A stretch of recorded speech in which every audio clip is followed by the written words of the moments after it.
എൻ്റെ വീട്ടിലേക്ക് സ്വാഗതം. പിന്നെ ഞാൻ സ്കൂളിൽ പോയില്ല കേട്ടോ, ലീവ് എടുത്തിരിക്കുകയാണ്. അത് പിന്നെ എന്തെന്ന് കാര്യം പറയാം കേട്ടോ. എന്നാൽ അമ്മയ്ക്കാണെങ്കിൽ രാവിലെ നല്ല തിരക്കുണ്ടായിരുന്നു. അങ്ങനെ ഞാൻ ദോശ ചുടാമെന്ന് പറഞ്ഞ് ദോശ ചുട്ടുകൊണ്ടിരിക്കുകയാണ് കേട്ടോ. അമ്മ ബാക്കി പണി ചെയ്യുമ്പോൾ ഈ സമയമുള്ള ദിവസങ്ങളാണെങ്കിൽ എനിക്കിങ്ങനെ ഞാൻ ദോശയൊക്കെ ചുട്ട് കൊടുക്കാറുണ്ട്. അങ്ങനെ ഞാൻ എന്താ ദോശ ചുട്ടുകൊണ്ടിരിക്കുകയാണ്. ഞാൻ ദോശ മാത്രമേ ചുടത്തുള്ളൂ കേട്ടോ, എനിക്ക് അപ്പം ചൂടാൻ അറിയത്തില്ല. അപ്പം ഇടയ്ക്കിടയ്ക്ക് ഞാൻ ദോശ ചൂടാറുണ്ട്. പിന്നെ അപ്പത്തിൻ്റെ മുമ്പ് ദോശ പാനിട്ട് ചൂടാറുണ്ട് കേട്ടോ. നിങ്ങൾ വീഡിയോ കണ്ടിട്ടുണ്ടല്ലോ. എന്താ ഒരു 10-12 ദോശയൊക്കെ ഞാൻ ഇങ്ങനെ എന്താ ചൂട് ദോശ പെട്ടെന്ന് ചുട്ട് വയ്ക്കുകയാണ് കേട്ടോ. അങ്ങനെ ചുട്ട് അമ്മയാണെങ്കിൽ പെട്ടെന്ന് ഉരുളക്കിഴങ്ങ് കറി വെച്ചു കേട്ടോ. ഉരുളക്കിഴങ്ങ് കറി വെച്ചപ്പോഴാണെങ്കിൽ ഇന്ന് നല്ല വെന്ത് പോയി പായസം പോലെ ആയിപ്പോയി കേട്ടോ. അത് സാരമില്ലെന്ന് പറഞ്ഞതാ നമ്മുടെ അടിപൊളി ചൂട് ദോശയും കറിയൊക്കെ കഴിച്ചു. അതിനുശേഷം കുറേ നേരം പുണ്ണക്കൊട്ടാണെങ്കിൽ നല്ല ബോറടിക്കുകയാണ്. അവനാണെങ്കിൽ അവനാണെങ്കിൽ ഒത്തിരി കളികൾ അവൻ്റെ തരമായിട്ടുള്ള കളികൾ കളിച്ചിട്ട് ഇനി എന്തൊരു ചെയ്യട്ടെന്ന് അവൻ തന്നെ ആലോചിച്ചുകൊണ്ടിരിക്കുകയാണ് കേട്ടോ. പിന്നെ അമ്മയ്ക്ക് ബോറടിച്ചിട്ട് പണ്ടത്തെ തരമായിട്ടുള്ള 12 കളറുള്ള പൊട്ട് കളറ് അതാണെങ്കിൽ ചീത്തായി പോട്ടോ നമ്മളെ കൊണ്ടത്. അപ്പോൾ ആണെങ്കിൽ അമ്മ അതിനകത്ത് ആ ഒരു കളറ് ഒരു പാത്രത്തിൽ കുറച്ച് ഒഴിച്ചിട്ട് കുറച്ച് വെള്ളം ഒഴിച്ചിട്ട് ഒരു ബുക്കും കൂടെ കൊടുത്ത് പടം വരയ്ക്കാൻ. പക്ഷേ എൻ്റെ അനിയൻ ചെയ്യുന്നതോ അതും അപ്പുറത്തൊഴിച്ച് ഇപ്പുറത്തൊഴിച്ച് അപ്പുറത്ത് അങ്ങനെ ഒഴിച്ചതിന് ശേഷം ഉത്തുപുരൊക്കെ കൈവച്ച് പടം വരയ്ക്കും. ബാക്കിയെല്ലാം കിടക്കുന്ന അമ്മേരെ കാലിൽ അവൻ കുത്തും കോമയൊക്കെ ഇട്ട് പടം വരച്ചിരിക്കുകയാണ് കേട്ടോ. അമ്മ കിടന്നിട്ട് അവനെ കഥവ് കുറ്റി ഇട്ടിട്ട് അകത്ത് ഇരിക്കുകയായിരുന്നു കണ്ടോ.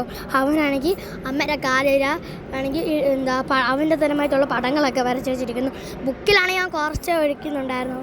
പിന്നീടാണെങ്കിൽ അവൻ അങ്ങോട്ട് കളിച്ച് കുറേ എടുത്ത് മെത്തയിൽ ഒഴിച്ചു കേട്ടോ. പിന്നെ അമ്മയ്ക്ക് ദേഷ്യം വന്ന അമ്മ അവനെ ഓട്ടിച്ച് വിട്ടും. അത് കഴിഞ്ഞിട്ട് പിന്നെ ആണെങ്കിൽ അമ്മയ്ക്ക് ഒരുപാട് ജോലിയുണ്ട്, അമ്മ സമ്മതിക്കില്ല എന്ന് പറഞ്ഞു അച്ഛനടുത്ത് ഇവർ രണ്ടുപേരും എങ്ങോട്ടെങ്കിലും കൊണ്ടുപോകാൻ പറഞ്ഞു. അപ്പോഴാണ് അച്ഛൻ്റെ ഒരു കൂട്ടുകാരൻ്റെ വീട്ടിൽ ഒരു കുഞ്ഞു പണിയുണ്ട്, അപ്പോൾ അങ്ങോട്ട് കൊണ്ടുപോകാമെന്ന് വിചാരിച്ചത്. നമ്മൾ നേരെ വണ്ടി പെട്ടെന്ന് കയറി അങ്ങോട്ട് പോയിട്ട് ആ വീട്ടിലോട്ട് പോയി.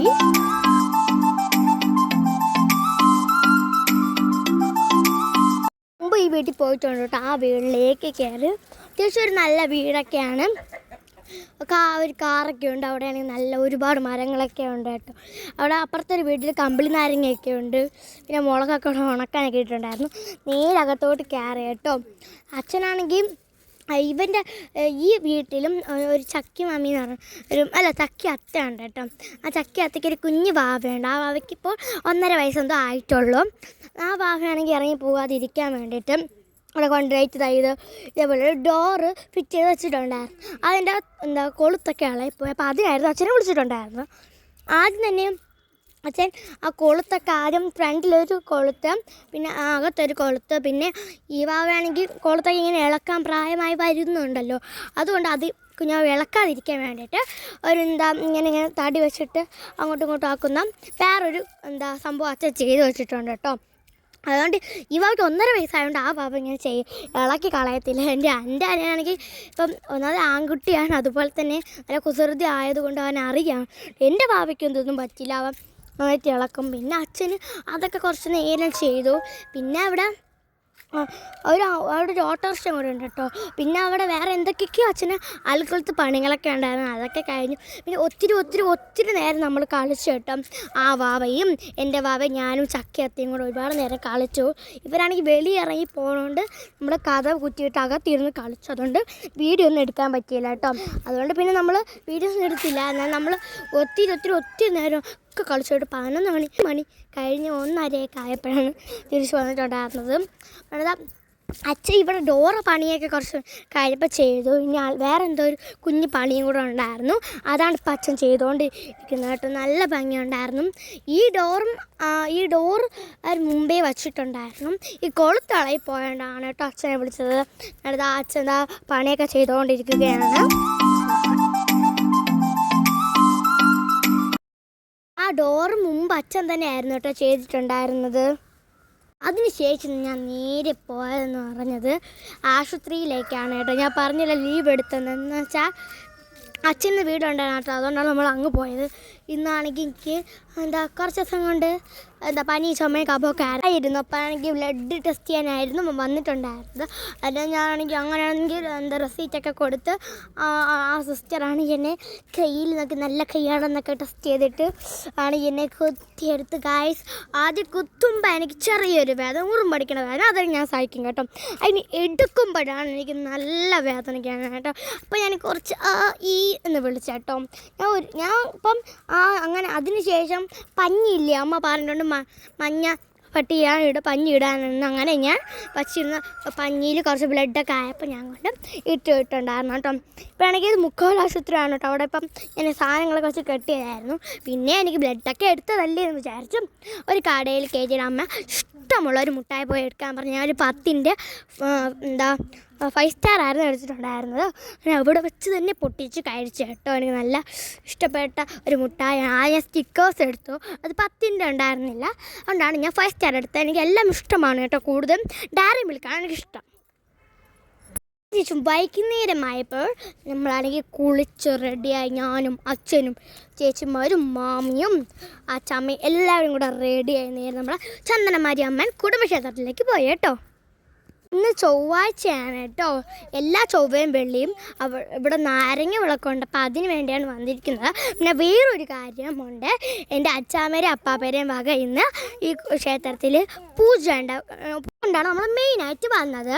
പിന്നെ എല്ലാ ചൊവ്വയും വെള്ളിയാഴ്ചയും ഇവരാണെങ്കിൽ ഈ നമ്മുടെ പൂക്കൾ, തെറ്റിപ്പൂവും അരളിപ്പൂവൊക്കെ വാങ്ങിച്ചുകൊണ്ട് വെച്ചിരിക്കും. ഇവിടെ വരുന്ന ഭക്തജനങ്ങൾക്ക് ആർക്ക് വേണമെങ്കിലും എടുത്ത് അവരെ ഇഷ്ടത്തിന് കെട്ടി വെച്ചാൽ അപ്പോൾ തന്നെ ദേവിക്ക് ചാർത്താവുന്നതാണ് കേട്ടോ. ആര് വന്ന് കെട്ടിയാൽ ചാർത്തും കേട്ടോ. അങ്ങനെ അതൊക്കെ കെട്ടുകണ കണ്ടുകൊണ്ടിരുന്നു. പിന്നെ നാരങ്ങയൊക്കെ അവർ വാങ്ങിച്ച് വെച്ചിട്ടുണ്ടായിരുന്നു. ഇപ്രാവശ്യം വാങ്ങിച്ച് നല്ല പച്ച നാരങ്ങയായിരുന്നു കേട്ടോ. അതുകൊണ്ട് ഇടയ്ക്കിടയ്ക്ക് കുറേ പൊട്ടിപ്പോയി. ഇങ്ങനെ നമ്മൾ അതിനെ എടുത്ത് രണ്ടായിട്ട് മുറിച്ച് നന്നായിട്ട് പിഴിഞ്ഞ് അതെടുത്തിട്ട് മറിച്ചിട്ട് ആണ് ചെയ്യുന്നത്. പിന്നെ നമ്മളാണെങ്കിൽ ആ നാരങ്ങ വെള്ളം എന്ത് ചെയ്യുമെന്ന് ചോദിച്ചപ്പോൾ അതിവിടെ വരുന്ന പാത്രമൊക്കെ കഴുകാൻ പറഞ്ഞാൽ അവർ ആണെങ്കിൽ കരി പിടിച്ച വിളക്കുകളിൽ തേച്ച് കഴിവെന്നാണ് പറഞ്ഞിട്ടുണ്ടായിരുന്നത്. ഇതാ നമ്മളാണെങ്കിൽ ഓരോന്നായിട്ട് പിഴിഞ്ഞുകൊണ്ടിരിക്കുകയാണ്. ഒത്തിരി എണ്ണം പൊട്ടിപ്പോയിട്ടുണ്ടായിരുന്നു. പറഞ്ഞില്ല, നല്ല പച്ചതായതുകൊണ്ട് പൊട്ടിപ്പോയി. കുറച്ച് പഴുത്തതായിരുന്നെങ്കിൽ പൊട്ടത്തില്ലായിരുന്നു കേട്ടോ. എല്ലാ അമ്പലത്തിലും നാരങ്ങ പിഴിഞ്ഞതിനെ ദൈവത്തിന് നിവേദ്യമായിട്ട് കൊടുത്തിട്ട് നമുക്ക് തീർത്ഥമായിട്ട് തരാറുണ്ട്. അതുപോലെ തന്നെ ചില അമ്പലത്തിൽ നാരങ്ങ വച്ചിട്ടുള്ള ഹാരവും ഉണ്ടാക്കി കൊടുക്കാറുണ്ട് ദേവിക്ക്. നമ്മൾ 3 നാരങ്ങ പിഴിഞ്ഞ് വച്ചിട്ട് അതിനകത്ത് കുറച്ച് കുങ്കുമം നമ്മുടെ കുങ്കുമം ഇങ്ങനെ തേച്ചിട്ട് ആവശ്യത്തിന് എണ്ണയും ഒഴിച്ചും ഒരു തിരിയും വച്ചിട്ടുണ്ട് കേട്ടോ. ഒത്തിരി പേര് വന്നിട്ടുണ്ടായിരുന്നു. ചൊവ്വയും വെള്ളിയും ഈ നമ്മുടെ നാരങ്ങളൊക്കെ കത്തിക്കണ ദിവസം വേണ്ട ഒരുപാട് പേര് വരും കേട്ടോ. അല്ലാത്ത ദിവസങ്ങളിൽ 2-3 പേര് മാത്രമേ വരൊക്കെ ഉള്ളൂ കേട്ടോ. അങ്ങനെ നമ്മളിതാ ഓരോന്നായിട്ട് അവിടെ ഒരു വിളക്ക് വെച്ചിട്ടുണ്ട്.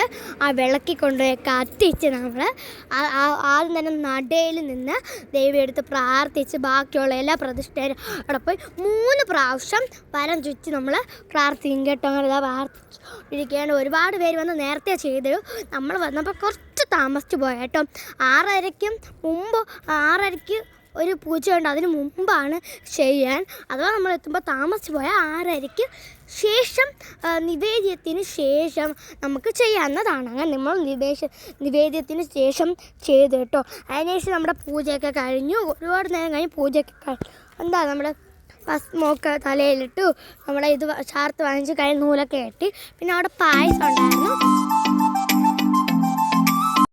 പായസമൊക്കെ വാങ്ങിച്ചു, പഴമൊക്കെ വാങ്ങിച്ചു. അവിടെ നിന്ന് തന്നെ ആദ്യം നമ്മൾ കഴിച്ചോട്ടെ. പിന്നെ നമുക്കൊരു വലിയ കിറ്റിൽ 2 കരിക്കും കുറച്ച് നമ്മൾ വെച്ച ഭസ്മവും അതുപോലെ തന്നെ നമ്മുടെ അത്യാവശ്യം കുറേ പായസവും പഴവും പൊരിയും അങ്ങനെ കുറച്ച് പൂക്കളും ഒക്കെ നമുക്കൊരു വലിയ കിറ്റ് നിറയെ കിട്ടിയിട്ടുണ്ടായിരുന്നു. എല്ലാ പ്രാവശ്യവും പൂജ ചെയ്യുന്നവർക്ക് ഇത്രയും സാധനങ്ങൾ കൊടുക്കുന്നതായിരിക്കും കേട്ടോ. അതൊക്കെ വാങ്ങിച്ച് കുറച്ച് നേരം കൊണ്ട് നമ്മുടെ പൂജ നമ്മുടെ കുടുംബക്ഷേത്രം അല്ലേ, അതുകൊണ്ട് നമ്മൾ ഒരുപാട് നേരം അവിടെ നിന്ന് സ്പെൻഡ് ചെയ്ത ദൈവത്തോട് നന്നായിട്ട് പ്രാർത്ഥിച്ചതിന് ശേഷമായിരുന്നു തിരിച്ച് വന്നിട്ടുണ്ടായിരുന്നത്. അവിടെ ഇപ്പം അച്ഛനല്ലേ ഉത്സവം ഏറ്റെടുത്തിരിക്കുന്നത്. അവിടെ അച്ഛന് ഭയങ്കര തിരക്കാണ്. അച്ഛൻ എപ്പോഴും താമസമാണ് കേട്ടോ വരുന്നത്. അപ്പോൾ എന്തായാലും കുഞ്ഞോട് ഇത്രേ ഉള്ളൂ. അപ്പോൾ ലൈക്ക് ഷെയർ സബ്സ്ക്രൈബ് കമൻറ്റ് ചെയ്യാൻ മറക്കരുത്. Bye bye.